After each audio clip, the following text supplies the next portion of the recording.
Common ആയിട്ട് കണ്ടുവരുന്ന കരൾ രോഗങ്ങളിലൊന്നാണ് ഫാറ്റി ലിവർ. ഇത് നമുക്ക് എങ്ങനെ വീട്ടിലിരുന്ന് തന്നെ മാറ്റിയെടുക്കാം എന്നുള്ളതാണ് ഇന്നത്തെ വീഡിയോയിലൂടെ നമ്മൾ നോക്കുന്നത്. എൻ്റെ പേര് doctor Sandra Ajith, Prana nature care centre, Kollam district.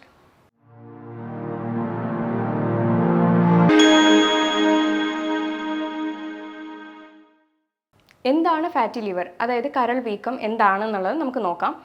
കരളിൽ ഒരു പരിധിയിലപ്പുറം കൊഴുപ്പടിയുന്നതിനെയാണ് ഫാറ്റി ലിവർ എന്ന് പറയുന്നത്. ഇത് ആൺപെൺ വ്യത്യാസമില്ലാതെ, പ്രായപരിധി വ്യത്യാസമില്ലാതെ ഇപ്പോൾ എല്ലാവർക്കും കണ്ടുവരുന്ന ഒരു രോഗം കൂടിയാണ്. ഇത് മെയിനായിട്ട് 2 ടൈപ്പാണുള്ളത്. ഒന്ന് ആൽക്കഹോളിൻ്റെ ഉപയോഗം മൂലം ഉണ്ടാകുന്നത് ആൽക്കഹോളിക് ഫാറ്റി ലിവർ ഡിസീസ് എന്ന് പറയും. Non alcoholic fatty liver disease അല്ലാതുള്ള കാരണങ്ങൾ കൊണ്ടുണ്ടാകുന്നതാണ്. ഇതിൻ്റെ കാരണങ്ങൾ പലതാണ്. അതായത് ആൽക്കഹോളിൻ്റെ ഉപയോഗം മൂലം ഉണ്ടാകുന്നത്, സ്മോക്കിങ്ങിൻ്റെ ഉപയോഗം മൂലം ഉണ്ടാകുന്നത്, പിന്നെ അതേപോലെ പല ഹൈ ആയിട്ടുള്ള കാർബോഹൈഡ്രേറ്റ്സ്, ഫാറ്റ് കണ്ടൻറ്റ് അധികമായിട്ട് എടുക്കുന്നവരിലാണെങ്കിലും, അതേപോലെ റെഡ് മീറ്റിൻ്റെ ഉപയോഗം, അതായത് മട്ടൻ, പോർക്ക്, ബീഫ് പോലെയുള്ളവ ഒരുപാട് എടുക്കുന്നവരാണെങ്കിലും, ഹൈ ആയിട്ടുള്ള ഷുഗർ കണ്ടൻറ്റ് എടുക്കുന്നവരാണെങ്കിലും ഫാറ്റി ലിവർ ഡിസീസ് കണ്ടുവരുന്നുണ്ട്. പ്രധാനമായിട്ടും ബേക്കറി പലഹാരങ്ങൾ, പ്രിസർവ്ഡ് ഐറ്റംസ്, പാക്ഡ് ഐറ്റംസ്, അങ്ങനെയുള്ള ഭക്ഷണങ്ങൾ കൂടുതലായിട്ട് കഴിക്കുന്നവരിലാണ് ഇത് കാണുന്നത്. അതുമാത്രമല്ല HFCS എന്ന് പറയുന്ന ഒരു സിറപ്പ് അടങ്ങിയ ബേക്കറി ഐറ്റംസ് ഒക്കെ കഴിക്കുന്നവരിലും ഇത് കാണുന്നുണ്ട്. കുഞ്ഞുങ്ങളിൽ ഇത് കാണാൻ കാരണവും ഇതൊക്കെ തന്നെയാണ്. ചില മെഡിസിൻ്റെ അമിതമായിട്ടുള്ള ഉപയോഗം മൂലവും ഫാറ്റി ലിവർ ഡിസീസ് കണ്ടുവരുന്നുണ്ട്. അതായത് ഡോക്ടറിൻ്റെ പ്രിസ്ക്രിപ്ഷൻ ഇല്ലാതെ തന്നെ ഒരു കോഴ്സ് കംപ്ലീറ്റ് ചെയ്തിട്ട് പിന്നെയും പ്രിസ്ക്രിപ്ഷൻ ഇല്ലാണ്ട് തന്നെ പോയിട്ട് മരുന്ന് വാങ്ങി ഉപയോഗിക്കുന്നവരാണ് നമ്മളിൽ പലരും. അപ്പോൾ അങ്ങനെയുള്ളവർക്കും ഫാറ്റി ലിവർ ഡിസീസ് കണ്ടുവരുന്നുണ്ട്. അതേപോലെ ചില ന്യൂട്രിയൻ ഡെഫിഷ്യൻസീസ് ഉണ്ടായാൽ നമുക്ക് ഫാറ്റി ലിവർ ഡിസീസ് വരാൻ ഉള്ള ചാൻസ് കൂടുതലാണ്. അതായത് വൈറ്റമിൻ ബി കോംപ്ലക്സിലെ കോളിൻ എന്ന് പറയുന്ന ഒരു വൈറ്റമിൻ ഉണ്ട്. അപ്പോൾ ഇതിൻ്റെ ഡെഫിഷ്യൻസി ഉണ്ടെങ്കിലും ഫാറ്റി ലിവർ വരാനായിട്ടുള്ള കാരണമാണ്. അതുപോലെ തന്നെയാണ് സെഡൻറ്ററി ലൈഫ് സ്റ്റൈലിൽ ജീവിക്കുന്നവരാണ് നമ്മളിൽ പലരും. അപ്പോൾ അങ്ങനെയുള്ളവർക്കും വ്യായാമക്കുറവുള്ളവരിലുമാണ് ഇപ്പോൾ ഫാറ്റി ലിവർ കൂടുതലായിട്ടും കണ്ടുവരുന്നത്. ഇത് മറ്റ് പല ജീവിതശൈലി രോഗങ്ങളുടെ കൂടെയും ഫാറ്റി ലിവർ കണ്ടുവരുന്നുണ്ട്. അതായത് അമിതവണ്ണം, കുടവയറ്, ഡയബറ്റിക് ഉള്ളവർക്ക്, കൊളസ്ട്രോൾ, തൈറോയിഡ്, ഇങ്ങനെയുള്ള പ്രശ്നമുള്ളവർക്കും ഫാറ്റി ലിവർ ഇതിൻ്റെ കൂടെ തന്നെ കണ്ടുവരുന്നുണ്ട്. ഫാറ്റി ലിവറിന് മെയിൻലി 4 സ്റ്റേജാണുള്ളത്. ആദ്യത്തെ 5% കൊഴുപ്പ് കരളിൽ അടിയുന്നത് സർവ്വസാധാരണമാണ്. അതിൽ കൂടുതൽ, അതായത് 5% കൂടുതൽ വരുമ്പോഴാണ്, അതായത് 8% വരുമ്പോഴാണ് സ്റ്റേജ് 1 മാറുന്നത്. സ്റ്റേജ് 2 മാറുന്നത് 8% നിന്നും 12% വരെയൊക്കെ ആകുമ്പോഴത്തേക്ക് സ്റ്റേജ് 2 മാറുന്നുണ്ട്. 12% മുതൽ 15 വരുമ്പോഴത്തേക്കാണ് സ്റ്റേജ് 3 മാറുന്നത്. ഇത് ഈ 3 സ്റ്റേജുകൾ നമുക്കത് റിവേഴ്സിബിൾ ആണ്, നന്നായിട്ട് റിവേഴ്സിബിൾ ആവാൻ പറ്റുന്ന സ്റ്റേജുകളാണ് ഈ 3 വരുന്നത്. അപ്പം 4ാമത്തെ സ്റ്റേജ് എന്ന് പറയുന്നത് സിറോസിസിലേക്ക് ആണ് കടക്കുന്നത്. അതായത് 15% കൂടുതലായിട്ട് ഫാറ്റ് ഡെപ്പോസിറ്റ് ചെയ്യുമ്പോഴാണ് അത് സ്റ്റേജ് 4 അതായത് സിറോസിസ് എന്ന സ്റ്റേജിലേക്ക് പോകുന്നത്. ചിലപ്പോൾ അത് ക്യാൻസറിന് തന്നെ കാരണമായേക്കാം. ഇതിൻ്റെ ലക്ഷണങ്ങളെന്ന് പറഞ്ഞു കഴിഞ്ഞാൽ മറ്റുള്ള രോഗങ്ങൾക്കുള്ളതുപോലെ തന്നെ കോമൺ ആയിട്ടുള്ള കുറച്ച് കാര്യങ്ങൾ മാത്രമാണ് നമുക്കിതിനകത്ത് കാണാൻ കഴിയുന്നത്. കാരണം ഇത് ഫാറ്റി ലിവർ ഒന്ന് പ്രോഗ്രസ് ആയി കഴിഞ്ഞ് പോകെയാണ് ഈ ഉറക്കക്കുറവും ക്ഷീണവും തളർച്ചയൊക്കെ ഉണ്ടാകുന്നത്. പിന്നെ വയറിൻ്റെ വലത് ഭാഗത്ത് മുകളിലായിട്ടുള്ള ഒരു ഡിസ്കംഫർട്ട്നെസ് ഒക്കെയാണ് പ്രധാനമായിട്ട് ഇതിന് കാണുന്നത്.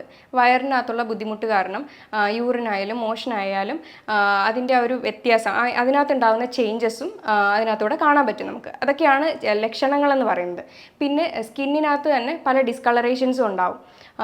മുഖത്ത് നീര് കെട്ടുക, പിന്നെ കണ്ണിൻ്റെ 2 സൈഡിലുമായിട്ട് നിഴലിപ്പ് പോലെ വരിക, ഇതൊക്കെയാണ് നമ്മുടെ ഫാറ്റി ലിവറിന് വരുന്ന ലക്ഷണങ്ങൾ എന്ന് പറയുന്നത്. ഇതിങ്ങനെ എന്തെങ്കിലും ഉണ്ടെങ്കിൽ ഉറപ്പായിട്ടും ഒരു ഡോക്ടറിനെ കൺസൾട്ട് ചെയ്ത് അതിന് വേണ്ടുന്ന ഒരു ഡയഗ്നോസ്റ്റിക് മെത്തേഡ് ചെയ്യുന്നതായിരിക്കും ഏറ്റവും ബെറ്റർ ആയിട്ടുള്ളൊരു കാര്യം. ഇത് നമുക്ക് അറിയണമെങ്കിൽ നമുക്ക് ബ്ലഡ് ടെസ്റ്റ് ചെയ്ത് നോക്കാവുന്നതാണ്. ബ്ലഡ് ടെസ്റ്റിൽ ലിവർ ഫങ്ഷൻ ടെസ്റ്റിന് SGOT, SGPT വാല്യൂസ് നമുക്ക് നോക്കാവുന്നതാണ്. പിന്നെ ഒരു സ്കാൻ എടുക്കാം. സ്കാൻ എന്ന് പറയുമ്പോൾ അൾട്രാസൗണ്ട് സ്കാൻ വയറിൻ്റെയും പെൽവിസിൻ്റെയും കൂടി എടുത്തു കഴിഞ്ഞാൽ അതിനകത്ത് നമുക്ക് ഗ്രേഡും കാര്യങ്ങളൊക്കെ തിരിച്ചറിയാൻ പറ്റുന്നതായിരിക്കും. പിന്നെ നമുക്ക് ഫൈബ്രോ സ്കാൻ എടുക്കാം. റെയർ ആയിട്ട് ബയോപ്സിയും ചെയ്യാറുണ്ട്. ചില ടൈം ഈ ലിവർ ഫങ്ഷൻ ടെസ്റ്റ് ചെയ്യുമ്പോൾ SGOT, SGPT വാല്യൂ നോർമലായിട്ട് കാണിക്കും. നമ്മുടെ സ്കാൻ എടുക്കുകയാണെങ്കിൽ അതിനകത്ത് ചിലപ്പോൾ ഗ്രേഡ് 1 അങ്ങനെയൊക്കെ ആയിരിക്കും കാണിക്കുന്നത്. അപ്പോൾ അങ്ങനെയുള്ള സ്റ്റേജുകളിൽ ഒരു ഫൈബ്രോ സ്കാൻ ചെയ്യുന്നത് വളരെ നല്ലതായിരിക്കും. നമുക്ക് ഗ്രേഡ് 3 വരെ ലിവറിനൊരു റീജനറേറ്റീവ് കപ്പാസിറ്റി ഉണ്ട്. അതായത് തന്നെത്താനെ സുഖപ്പെടുത്താൻ ഒരു കഴിവുള്ള ഒരു ഓർഗനാണ് ലിവർ എന്ന് പറയുന്നത്. അപ്പോൾ ഗ്രേഡ് 3 ഒക്കെ ആണെങ്കിൽ നമുക്കത് തിരിച്ച് നോർമൽ ലെവലിലേക്ക് കൊണ്ടുവരാനായിട്ട് കഴിയും. എന്നാൽ ഇത് ഫൈബ്രോസിസും കഴിഞ്ഞ് സിറോസിസ് എന്ന സ്റ്റേജിലേക്ക് പോയി കഴിഞ്ഞ് കഴിഞ്ഞാൽ അതിനേക്കാളും ബുദ്ധിമുട്ടുകളാണ് ഉണ്ടാകുന്നത്. പിന്നെ വയറ്റിൽ വെള്ളം കെട്ടുക, പിന്നെ രക്തം ഛർദ്ദിക്കുക എന്നുള്ള ഒരു ബുദ്ധിമുട്ടിലേക്കൊക്കെ പോവുകയാണ് ചെയ്യുന്നത്. അപ്പോൾ അതിൻ്റെയൊക്കെ ട്രീറ്റ്മെൻറ്റ് പ്രൊസീജിയർ എന്നൊക്കെ പറയുന്നത് കുറേ കഷ്ടപ്പാടുള്ളതാണ്. അപ്പോൾ അത്രയും വരെ പോകാതെ പെട്ടെന്ന് തന്നെ ഇത് കണ്ടുപിടിച്ച് ട്രീറ്റ് ചെയ്യാനാണ് നമ്മൾ ആദ്യം ശ്രദ്ധിക്കേണ്ടത്. ഇപ്പോൾ പലരും ഡോക്ടേഴ്സിൻ്റെ അടുത്തൊക്കെ പോയിട്ട് സംസാരിക്കാറുണ്ട്, ഇങ്ങനെ ഫാറ്റി ലിവർ ഉണ്ട്. അപ്പോൾ അവരും ചില ഡോക്ടേഴ്സ് തന്നെ പറയും ഓക്കെ അത് കുഴപ്പമില്ല അങ്ങനെ. അപ്പോൾ അവരും അത് നിസ്സാരമായിട്ട് എടുക്കും. ഓക്കെ എല്ലാവർക്കും ഉള്ളതല്ലേ, ഷുഗറും കൊളസ്ട്രോളും ഒക്കെ ഉള്ളതുപോലെ തന്നെ ഫാറ്റി ലിവറും പുതിയൊരു രോഗം കൂടെ എന്നുള്ള രീതിയിൽ മാത്രമാണ് കാണുന്നത്. എന്നാൽ ശരിക്കും ഇത് അങ്ങനെ വിടാൻ പാടില്ലാത്ത ഒരു അസുഖം കൂടിയാണ്. ഇതിൻ്റെ മാനേജ്മെൻറ്റ്, ഇതിനെ എങ്ങനെ മാനേജ് ചെയ്യാം എന്ന് നോക്കുന്നത് നമ്മൾ ചെയ്യുന്നതെന്ന് വെച്ച് കഴിഞ്ഞാൽ ആദ്യം ചെയ്യുന്നത് ഡയറ്ററി ചേഞ്ചസ് വരുത്തുക എന്നുള്ളതാണ്. ഡയറ്ററി ചേഞ്ചസിൽ തന്നെ കുറച്ച് ഭക്ഷണങ്ങൾ ഒഴിവാക്കേണ്ടതായിട്ടും വരും, കുറച്ച് ഇൻക്ലൂഡ് ചെയ്യേണ്ടതായിട്ടും വരും. അതുപോലെ തന്നെയാണ് ലൈഫ് സ്റ്റൈൽ മോഡിഫിക്കേഷനും കുറച്ച് ചേഞ്ച് ചെയ്യേണ്ടി വരും. ഡയറ്ററി മോഡിഫിക്കേഷനിൽ തന്നെ നമ്മൾ അധികമായിട്ട് എടുക്കുന്ന കാർബോഹൈഡ്രേറ്റ്, ഫാറ്റ്, പിന്നെ ഷുഗർ കണ്ടന്റിൽ തന്നെ bakery items, preserved item, packed items, പിന്നെ പ്രോസസ്ഡ് ഐറ്റംസ്, അതിനകത്ത് തന്നെ HFCS അടങ്ങിയ ഹൈ ഫ്രക്ടോസ് കോൺ സിറപ്പ് അടങ്ങിയ അമിതമായിട്ട് വരുന്ന ഭക്ഷണങ്ങളൊക്കെ ഒഴിവാക്കിയിട്ട് അവിടെ നമുക്ക് പ്രീബയോട്ടിക്, പ്രോബയോട്ടിക്, ഫൈബർ റിച്ച് ആയിട്ടുള്ള ഡയറ്റ് കൊണ്ടുവരാം. അപ്പോൾ പ്രീബയോട്ടിക്, പ്രോബയോട്ടിക് എന്ന് പറയുമ്പോൾ അതിനകത്ത് ഫൈബർ വരും. അതേപോലെ തന്നെ പ്രോബയോട്ടിക്കിനകത്ത് കേടും അധികം പുളിയില്ലാത്ത തൈരും കാര്യങ്ങളൊക്കെ നമ്മുടെ ഭക്ഷണത്തിൽ ഉൾപ്പെടുത്തുക. ഫൈബർ റിച്ച് ആയിട്ടുള്ളത് ഞവര അരി, ബ്രൗൺ റൈസ്, മട്ട അരി ഇതൊക്കെ കഴിക്കുന്നത് നല്ലതാണ്. അധികമായിട്ടുള്ള റെഡ് മീറ്റിൻ്റെ ഉപയോഗവും ബുദ്ധിമുട്ടുകൾ ഉണ്ടാക്കാറുണ്ട്, അതായത് പോർക്ക്, മട്ടൻ, ബീഫ് പോലെയുള്ളവ. എന്നാൽ ഇത് വൈറ്റ് മീറ്റിലേക്ക് സ്വിച്ച് ചെയ്ത് കഴിഞ്ഞാൽ അതിനകത്ത് കാട, ചിക്കൻ അതൊക്കെ വൈറ്റ് മീറ്റിൽ വരുന്നതാണ്. അപ്പോൾ അതൊക്കെ ഒന്ന് മിതമായിട്ട് കഴിക്കുന്നതുകൊണ്ട് കുഴപ്പമൊന്നും ഉണ്ടാവില്ല. പിന്നെ ഒമേഗ 3 ഫാറ്റി ആസിഡ്സ് ആയ ചെറു മത്സ്യങ്ങളും കാര്യങ്ങളൊക്കെ കഴിക്കാവുന്നതാണ്. പിന്നെ റിഫൈൻഡ് ഓയിലായിട്ടുള്ള സൺഫ്ലവർ ഓയിൽ, പാം ഓയിലൊക്കെ ഇന്ന് അവൈലബിൾ ആണ്. അതും യൂസ് ചെയ്യുന്നവരാണ് നമ്മളിൽ പലരും. സൺഫ്ലവർ ഓയിൽ എന്നൊക്കെ പറഞ്ഞു കഴിഞ്ഞാൽ ഒരുപാട് സൺഫ്ലവർ കൂട്ടിയിട്ട് ചെയ്യുന്നതായിരിക്കും സൺഫ്ലവർ ഓയിൽ. ആക്ച്വലി അത് പ്യുവർ അല്ല. അതുകൊണ്ട് തന്നെ നമ്മൾ അൺറിഫൈൻഡ് ആയിട്ടുള്ള ഓയിലിലേക്ക് പോകുന്നതായിരിക്കും ഏറ്റവും കൂടുതലും ബെറ്റർ. കോക്കനട്ട് ഓയിലും ഒലിവ് ഓയിലും ഒക്കെ ബെസ്റ്റാണ് ഇതിന്. ഇനി എന്തൊക്കെ ഭക്ഷണങ്ങൾ നമുക്ക് ഉൾപ്പെടുത്താം എന്നുള്ളത് നമുക്ക് നോക്കാം. ഫ്രൂട്ട്സ്, വെജിറ്റബിൾസ് ഒക്കെ ധാരാളമായിട്ടും നമ്മുടെ ഫുഡിൽ ഉൾപ്പെടുത്തണം. പ്രത്യേകിച്ചും ക്രൂസിഫറസ് വെജിറ്റബിൾസ്. ഇതിന് സൾഫർ കണ്ടൻറ്റ് അധികമാണ്. പിന്നെ അതുകൂടാതെ തന്നെ നമുക്ക് ഡീടോക്സിഫയിങ് കപ്പാസിറ്റി ഉണ്ടാവും ഇതിന്. അതായത് ബ്രൊക്കോളി, ക്യാബേജ്, കോളിഫ്ലവർ ഇങ്ങനെയുള്ള വെജിറ്റബിൾസ് എല്ലാം നമുക്ക് ഡയറ്റിൽ ആഡ് ചെയ്യാവുന്നതാണ്.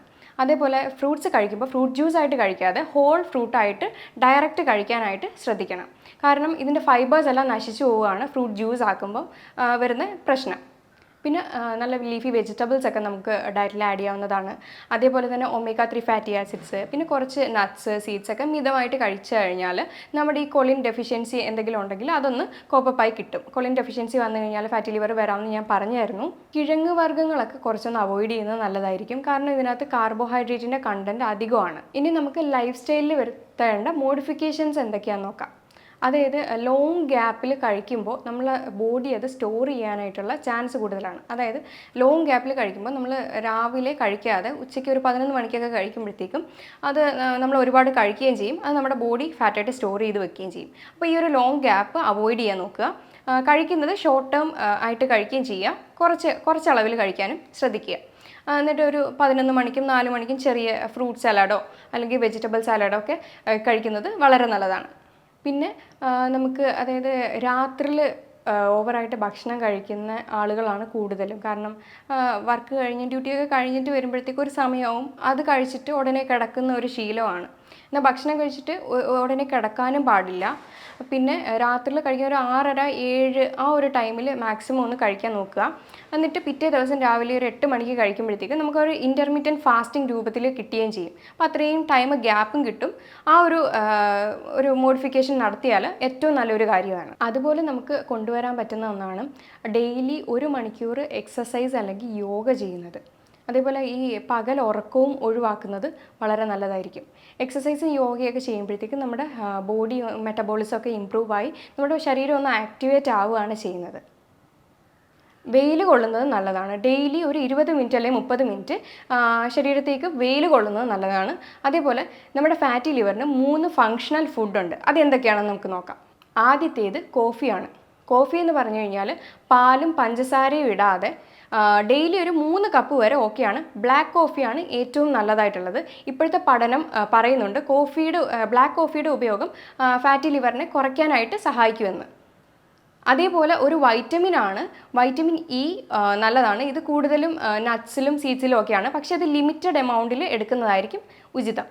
പിന്നെ വൈറ്റമിൻ സി ആണ്. ഒരു ഗ്ലാസ് വാം വാട്ടറിൽ 1/2 ലൈമ് പിഴിഞ്ഞൊഴിച്ച് കുടിക്കുകയാണെങ്കിൽ അതും നല്ലൊരു റെമഡിയാണ്. അത് വൈറ്റമിൻ സി റിച്ച് ആണ്. അത് ആൻറ്റി ഓക്സിഡൻ്റ് ആയിട്ട് ആക്ട് ചെയ്യുന്ന ഒന്നാണ്. ഇനി കുറച്ച് ഹോം റെമഡീസ് നമുക്ക് നോക്കാം. ഫാറ്റി ലിവറിന് നമുക്കൊന്ന് സപ്പോർട്ട് ചെയ്ത് അതിനെ ഒന്ന് റെഡ്യൂസ് ചെയ്യാൻ ഈ ഹോം റെമഡീസും കൂടെ ചെയ്ത് കഴിഞ്ഞാൽ നല്ലൊരു റിസൾട്ട് ഉണ്ടാവും. ആദ്യത്തേത് ഇരട്ടിമധുരമാണ്. ഇരട്ടിമധുരം എഷ്ടിമധു എന്ന് ആയുർവേദത്തിൽ പറയും. ലിക്വറൈസ് പൗഡർ എന്ന് അറിയപ്പെടും. അപ്പോൾ ഇത് ഒരു മരത്തിൻ്റെ വേരാണ്. അപ്പോൾ ഇതിൻ്റെ നീര് ചതച്ചെടുത്തതിന് ശേഷം, അല്ലെങ്കിൽ ഇത് പൗഡർ ഫോമിലും അവൈലബിൾ ആണ്, അതൊരു ടീസ്പൂണോ എടുത്തിട്ട് നമ്മുടെ വീട്ടിൽ തന്നെ പൊടിച്ച മഞ്ഞൾപ്പൊടി കുറച്ചൊരു നുള്ളിൽ എടുത്തതിന് ശേഷം ഇത് നല്ല വെള്ളത്തിൽ തിളപ്പിച്ചിട്ട് അത് ഇടനേരത്തിൽ രാവിലെ 11 മണിക്കോ അല്ലെങ്കിൽ വൈകിട്ട് 4 മണിക്കോ ആയിട്ട് ഇത് കഴിക്കാവുന്നതാണ്. ആപ്പിൾ സിഡർ വിനെഗർ അര സ്പൂൺ എടുത്തതിന് ശേഷം അതൊരു ഗ്ലാസ് വെള്ളത്തിൽ നന്നായിട്ട് കലർത്തി അത് ഇടനേരത്തിൽ കഴിക്കുന്നത് നല്ലതാണ്. അടുത്തതാണ് കരിക്കിൻ വെള്ളം. അത് വീക്ക്ലി 2-3 പ്രാവശ്യം എടുക്കുന്നത് നല്ലതാണ്. അതേപോലെ തേനും മഞ്ഞൾപ്പൊടിയും കൂടെ കുറച്ച് മിക്സ് ചെയ്ത് ഡെയിലി ബേസിസിൽ കഴിക്കുന്നത് നല്ലതാണ്. ഒരിക്കലും ഒരു ഹോം റെമഡിയോ എന്തോ ആയിക്കോട്ടെ അത് കണ്ടിന്യൂസ് കുറേ നാളത്തേക്ക് എടുക്കാൻ പാടില്ല. ഒരു 10 ദിവസം എടുക്കുക, ഗ്യാപ്പ് വിടുക, പിന്നെ ആവശ്യമെങ്കിൽ മാത്രം 10 ദിവസം എടുക്കുക. അങ്ങനെ വേണം ചെയ്യാനായിട്ട്. ഇനി ഒരു ഡ്രിങ്കാണ്. 1 ഗ്ലാസ് കരിക്കിൻ വെള്ളം എടുത്തിട്ട് അതിനകത്ത് കുറച്ച് ഫ്ലാക്സ് സീഡ് ആഡ് ചെയ്യുക. അതായത് ചണവിത്ത് എന്ന് പറയും. അപ്പോൾ ഇത് വൈറ്റമിൻ ഇ ഒക്കെ റിച്ച് ആണ്. അപ്പോൾ ഇത് ആഡ് ചെയ്തതിന് ശേഷം കുറച്ച് നാരങ്ങാനീര് ഒഴിക്കുക. അതിൻ്റെ കൂടെ സിനമൺ എന്ന് പറയുന്ന കറുവപ്പട്ട എന്ന് പറയുമ്പോൾ 2 ടൈപ്പാണുള്ളത്. മറ്റേത് പെട്ടെന്ന് ഒടിഞ്ഞു കിട്ടത്തില്ല. ഇത് പേപ്പർ പോലെ പൊടിഞ്ഞു വരും. കുറച്ച് എക്സ്പെൻസീവാണ്. അപ്പോൾ അതും കുറച്ച് ആഡ് ചെയ്തതിന് ശേഷം അതിൻ്റെ കൂടെ മഞ്ഞൾപ്പൊടിയും കൂടെ ആഡ് ചെയ്തിട്ട് ഇതെല്ലാം കൂടെ മിക്സ് ചെയ്ത് ഇതൊരു സ്നാക്കായിട്ട് എടുക്കുന്നത് നല്ലതായിരിക്കും. രാവിലെ 11 മണിക്കോ അല്ലെങ്കിൽ വൈകിട്ട് 4 മണിക്കോ കഴിക്കുന്നത് വളരെ നല്ലതാണ്. അടുത്ത ഒരു ടിപ്പാണ് സിനമൺ തന്നെ കുറച്ച് എടുത്തിട്ട് മഞ്ഞൾപ്പൊടി എടുത്ത് വെള്ളത്തിൽ നന്നായിട്ട് മിക്സ് ചെയ്ത് ഗ്രീൻ ടീ ആയിട്ട് ഇത് ചേർത്ത് കഴിക്കുന്നത് വളരെ നല്ലതാണ്. പിന്നെ ബാർലിയുടെ പൊടിയോ അല്ലെങ്കിൽ ബാർലിയോ എടുത്തിട്ട് വെള്ളത്തിൽ തിളപ്പിച്ച് അരിച്ചെടുത്ത് അതും കുടിക്കുന്നത് നല്ലതാണ്. പിന്നെ നെല്ലിക്കയുടെ ജ്യൂസ് കുടിക്കുന്നത് നല്ലതാണ്. നെല്ലിക്ക 2 എടുത്തിട്ട് കുറച്ച് വെള്ളത്തിൽ മഞ്ഞൾപ്പൊടിയും ഉപ്പും കറിവേപ്പിലയും കൂടി ഇട്ട് നന്നായിട്ട് ജ്യൂസ് അടിച്ചിട്ട് അത് കുടിക്കുന്നത് നല്ലതാണ്. ലാസ്റ്റ് ഒരു ടിപ്പും കൂടെ പറയാം. 1 ഗ്ലാസ് മോരെടുക്കുക. അതിനകത്ത് കുറച്ച് ഇന്ദുപ്പ്, കറിവേപ്പില, കുറച്ച് മഞ്ഞൾപ്പൊടിയും കൂടെ ആഡ് ചെയ്തിട്ട് ഇതും ഇടനേരത്തിൽ കഴിക്കുന്നത് വളരെ നല്ലതാണ്. അപ്പോൾ ഇത്രയൊക്കെ ചെയ്ത് കഴിഞ്ഞാൽ തന്നെ ഒരുവിധമുള്ള ഫാറ്റി ലിവറൊക്കെ നമുക്ക് വീട്ടിൽ നിന്ന് തന്നെ മാറ്റിയെടുക്കാവുന്നതാണ്. പിന്നെ ഒരു 21 ദിവസത്തെ ഡീറ്റോക്സ് പ്രോഗ്രാമിലേക്ക് വന്നു കഴിഞ്ഞാൽ നമ്മൾ നന്നായിട്ട് ബോഡിയെല്ലാം ഡീറ്റോക്സ് ചെയ്ത് നല്ല മെറ്റബോളിസമൊക്കെ ഇമ്പ്രൂവ് ആയി ഒരു 3 മാസം കൊണ്ടൊക്കെ തന്നെ ഒരു ഗ്രേഡ് 2 ആയാലും 3 ആയാലും നമുക്ക് അത്യാവശ്യം പെട്ടെന്ന് തന്നെ പഴയ സ്റ്റേജിലേക്ക് കൊണ്ടുവരാൻ പറ്റുന്ന ഒരു രോഗമാണ് ഫാറ്റി ലിവർ എന്ന് പറയുന്നത്. ഈ പറഞ്ഞ കാര്യങ്ങളിൽ എന്തെങ്കിലും ഡൗട്ടോ കാര്യങ്ങളോ ഉണ്ടെങ്കിൽ താഴെ തന്നിരിക്കുന്ന നമ്പറിലേക്ക് കോൺടാക്റ്റ് ചെയ്യാവുന്നതാണ്. ഇനി അടുത്തൊരു വീഡിയോയുമായി കാണുന്നവരെ താങ്ക് യു.